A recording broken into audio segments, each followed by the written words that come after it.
If Stephen Hawking was right about black holes, then quantum mechanics, the most successful theory in the history of science, is completely broken. Your smartphone shouldn't work. Chemistry shouldn't exist. The entire digital age is built on a lie. That's what was at stake in 1993 when I stood up at a conference and told the most famous physicist alive that he was dead wrong about information. For 28 years, we battled over this question. Careers were made and lost. Friendships were tested. And in the end, Stephen admitted I was right. Let me take you back to 1974. Stephen Hawking, already famous for his work on black holes, made a stunning announcement. Black holes, he said, aren't completely black. They emit radiation. Thermal radiation. They glow. And over trillions of years, they evaporate completely. Now, this was brilliant work, groundbreaking. It connected quantum mechanics to general relativity for the first time. But there was a problem, a catastrophic problem that Stephen himself pointed out. If a black hole evaporates completely and disappears, what happens to all the information that fell into it? Let me explain what I mean by information. I don't mean your emails or your text messages. I mean the fundamental quantum information that describes the exact state of every particle. In quantum mechanics, information is sacred. It's conserved. It never disappears. That's not just a preference, it's a fundamental law. If you know the quantum state of a system right now, you can, in principle, calculate what it was in the past and what it will be in the future. The evolution is deterministic. Information is never truly lost, but Hawking's calculation said drop a book into a black hole, wait long enough, and the black hole evaporates into thermal radiation, random, featureless heat. The information in that book, gone, destroyed, erased from the universe forever. Think of it like this. Imagine I take an encyclopedia and I burn it. The information isn't really destroyed. It's scrambled into smoke and ash and heat. But if you were clever enough and had perfect knowledge of every molecule, you could in principle reconstruct what was burned. Quantum mechanics says this is always true. Information can be scrambled but never destroyed. Hawking was saying black holes are different. They actually destroy information. It's not scrambled, it's gone. Now, Stephen knew this was radical. He knew he was threatening quantum mechanics itself, but his calculation was solid. The math was right there, and he concluded quantum mechanics must be modified. Information must be allowed to disappear in black holes. I heard about this in the early 1980s, and I remember thinking that can't be right. Something's wrong with that picture, but I didn't know what. Stephen was brilliant, sharper than almost anyone. If he said information is destroyed, you had to take it seriously. For years, most physicists just accepted it. They assumed Stephen had figured something out that the rest of us were missing. Black holes must be special. Maybe information can be destroyed. Maybe quantum mechanics needs revision. But I couldn't let it go. See, I come from the Bronx. My father was a plumber. He taught me. If something doesn't make sense, don't just accept it because someone famous said it. Figure it out for yourself. And this didn't make sense. If information can be destroyed in black holes, why not in other situations? Where do you draw the line? And if quantum mechanics is wrong about this, what else is it wrong about? The entire edifice of modern physics was built on quantum mechanics. You don't just throw that away because black holes are weird. The battle really began in 1993. I was at a conference in Santa Barbara, the Kavli Institute for Theoretical Physics. Stephen was there to give a talk defending his position. The room was packed. Everyone wanted to hear what Hawking had to say. He presented his argument. Black holes evaporate. The radiation carries no information. Information is lost. Quantum mechanics needs to be modified. Case closed. I sat there listening, and I felt this surge of, I don't know if it was anger or excitement or both. I knew he was wrong. I didn't have the complete answer yet, but I knew something was off in his reasoning. During the Q&A, I stood up. The room went quiet. You have to understand, this was Stipi Abi Ainge. You don't just contradict Stephen Hawking in front of 200 physicists. But I couldn't help myself. I said something like, Stephen, I think you're making an assumption that isn't justified. You're assuming that the information really goes inside the black hole and stays there. But what if it doesn't? What if it's preserved on the surface, the event horizon, and then released with the radiation? Stephen's response was polite but firm. He basically said, no, the calculation is clear. The information goes in and it doesn't come out. That was the opening shot. After that conference, Gerard Hooft, brilliant Dutch physicist, Nobel Prize winner, pulled me aside in the hallway. He said, Lenny, I think Stephen is wrong about this, but I don't know how to prove it. That conversation changed everything. Gerard and I started working together, not in the same room. We were at different universities. But we'd meet at conferences, exchange ideas, emails, phone calls. Gerard had this radical idea, holography. He was thinking about the boundary of space-time regions, about how information might be encoded on surfaces rather than in volumes. I thought he was onto something huge. Over the next few years, I developed what I called black hole complementarity. The idea was this: there's no single description of what happens when something falls into a black hole. The observer who falls in sees one thing. They pass smoothly through the event horizon and fall toward the singularity. The observer outside sees something completely different. They see the information smeared out on the horizon, never going inside. Both descriptions are valid. Neither observer can verify the other's view. It's like complementarity in quantum mechanics, wave or particle. Depending on how you measure, black hole complementarity says inside or outside, depending on where you observe from. I wrote this up in a paper with my colleagues Russ Thorlacius and John Uglum in 1993. We called it black hole complementarity and the Hawking evaporation process. That was my first major counterattack. Stephen wasn't convinced. He wrote papers arguing against complementarity. I wrote papers defending it. Other physicists jumped in, some on my side, some on his. Don Maralf, John Preskill, Kip Thorne, Gerard, everyone had an opinion. Look, I have to be honest with you. In those early years, I wasn't 100% sure I was right. Stephen's argument was powerful. His math was solid. I had intuition and a conceptual framework. But I didn't have a complete airtight proof. There were nights I lay awake thinking, what if he's right and I'm just being stubborn? But I kept pushing. Because the alternative, that information is really destroyed, would have been the end of physics as we know it. In 1997, I had another breakthrough, working with Tom Banks, Willy Fischler, and Steve Schenker on something called the BFSS matrix model, a completely different project about M theory. I started seeing connections. Information in quantum gravity isn't localized the way we think. It's distributed. Holographic. That same year, Juan Maldacena, brilliant young physicist at Princeton, discovered the ADS-CFT correspondence. This was huge E. It was a concrete realization of holography. A quantum field theory on the boundary of a spacetime exactly describes the gravity in the bulk. Information on the surface equals information in the volume. Juan's work didn't directly solve the black hole information paradox, but it gave us a tool. A way to think about quantum gravity that preserved information by construction. I called Stephen after Juan's paper came out. I said, Stephen, this changes everything. Holography is real. Information can't be destroyed.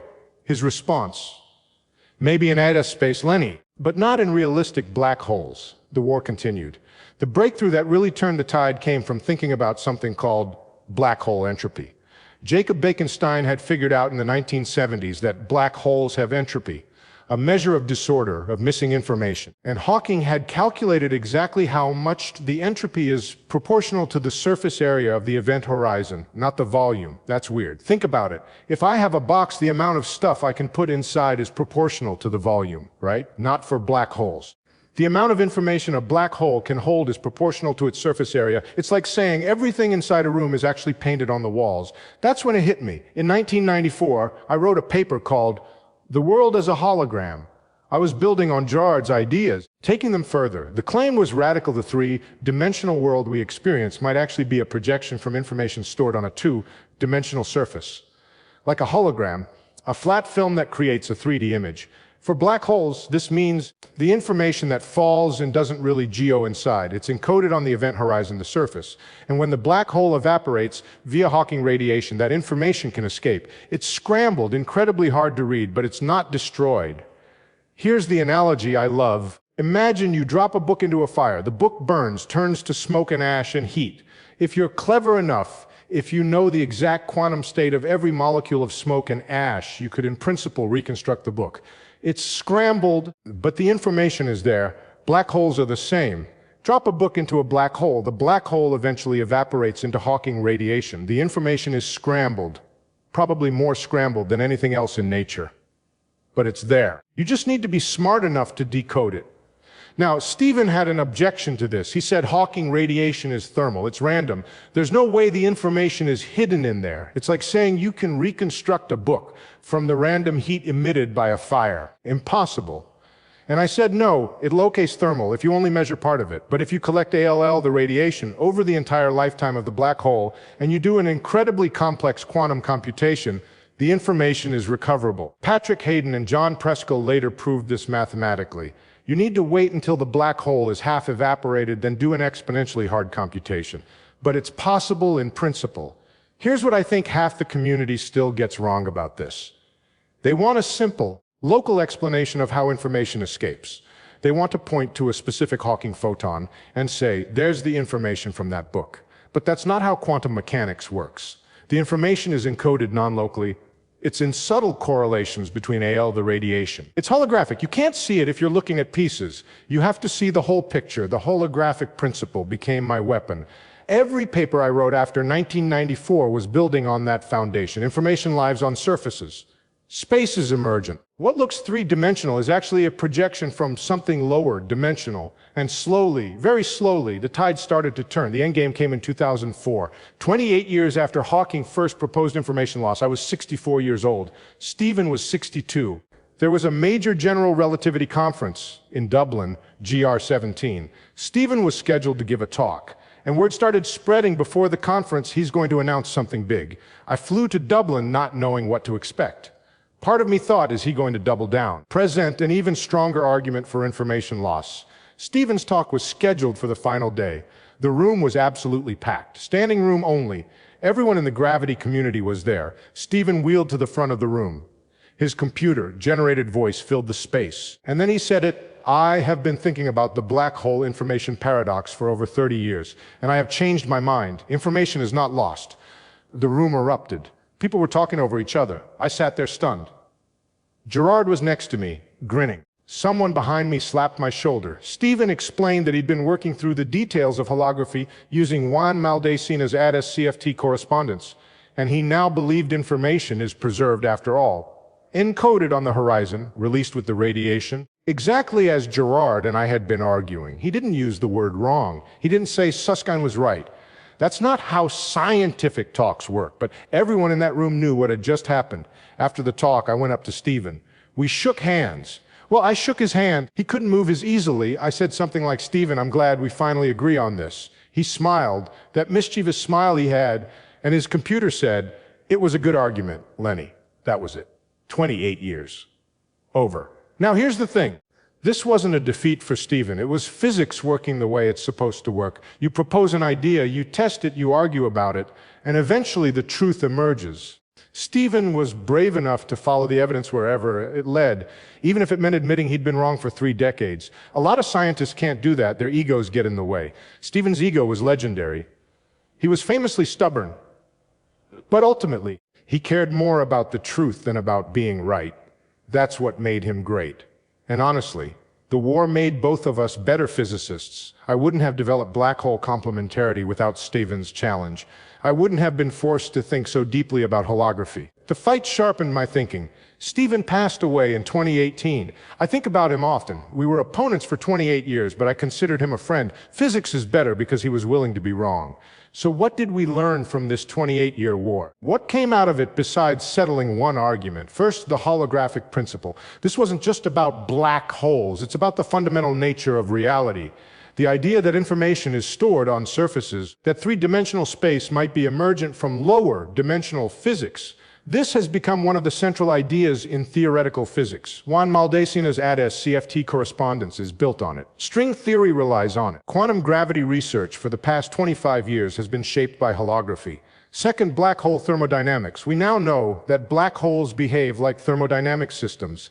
They have temperature. Hawking's great discovery. They have entropy. Beakenstein's insight. They obey laws analogous to the laws of thermodynamics. This connection between gravity and thermodynamics is deep. We're still figuring out what it means. Third, quantum information theory became part of mainstream physics. Before this debate, most physicists thought quantum information was a niche topic for computer scientists. Now we understand it's central to understanding quantum gravity. Black holes are information processors. They scramble information at the fastest possible rate. I proved this with my student Yasuhiro Sekino in 2008. Fast scramblers, the universe's ultimate computers. Fourth, we learned that quantum mechanics and general relativity aren't separate theories that need to be unified. They're already unified, we just didn't see it. Entanglement creates geometry. This is the ER-EPR idea I developed with Juan Maldacina in 2013. Wormholes and quantum entanglement are the same thing. Geometry asks quantum mechanics. And fifth, and this might be the most important, we learned that physics isn't done. The information paradox is technically solved, but we don't understand how the information gets out. The mechanism is still mysterious. My current work on quantum complexity is trying to crack that. How does a black hole encode information? How does it release it? What's the actual process? I think the answer lies in understanding complexity. Not just entropy, that's about how much information there is. Complexity is about how hard it is to decode. Black holes maximize complexity. They're the hardest systems in nature to decode. And I think understanding that, really deeply understanding it, will be the key to quantum gravity. This connects to everything. De Sitter space, the expanding universe we actually live in, probably has similar information structure to black holes. The anthropic landscape of string theory, the 10,500 possible universes I proposed in 2003, might be related to the computational complexity of finding the right vacuum. It's all connected.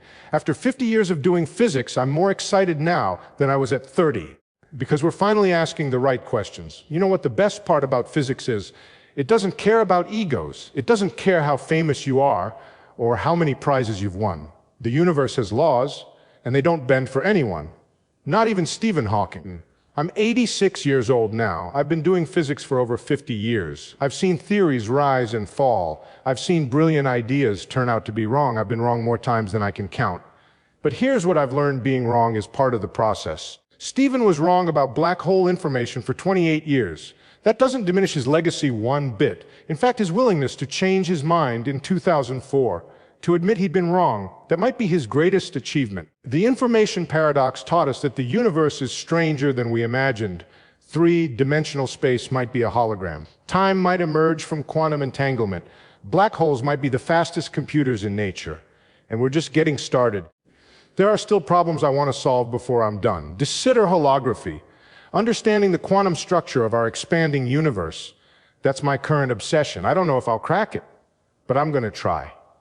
Because that's what physicists do. We ask questions about reality, we argue about the answers, and we keep pushing until the universe tells us its secrets. And sometimes, on a good day, it does.